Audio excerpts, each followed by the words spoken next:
Okay, even more content coming at you guys today, going over current market conditions. Lance and I personally find this chart fascinating. I apologize in advance. It probably gets a little bit into the weeds, but there might be some of you that find some of this information useful.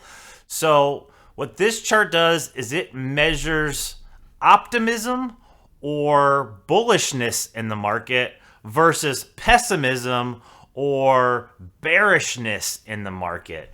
And it's interesting, Lance and I can go back and we can recount times in history, whether it was, something news related, something that spills over into the markets, and we can get a pretty good gauge of where our clients' emotion levels are regarding any type of move in the market. And there's an old saying that goes out there by Warren Buffett that says, be fearful when others are greedy, be greedy when others are fearful. And I like to think that humans themselves, individuals, are pretty darn smart. But people, groups of people, not so much. Beware that crowd mentality, if you will. And that's kind of what this chart does. So you're probably looking at it like, what the heck is going on? There's all these squiggly lines going on here. Let's try to break it down and keep it simple. This top area where it says S&P, the black squiggly line, all right, that's the S&P 500 chart since 1986.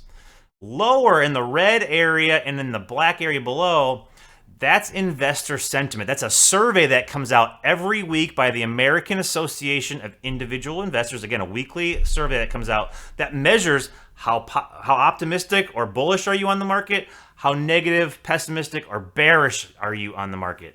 It kind of looks at people's emotions, okay?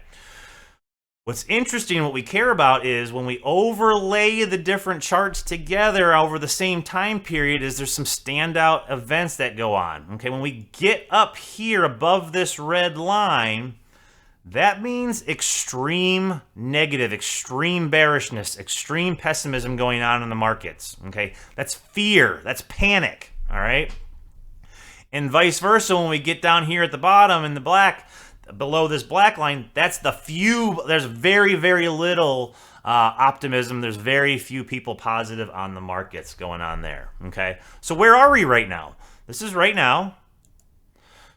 Bearishness is very high. People are in panic mode. In fact, we're in the top 2.2% of panic situations emotionally going back to 1986.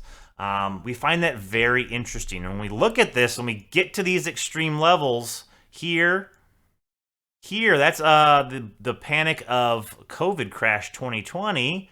We get out here, that's the financial crisis. We get out here, this is the tech bubble bursting.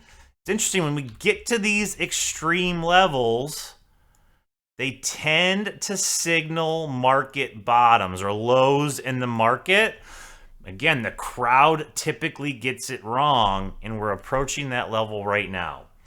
Don't know how this plays out this time. Don't have that crystal ball, but I find it very interesting, and I thought you guys might too. So thanks for tuning in, and always stay tuned for more.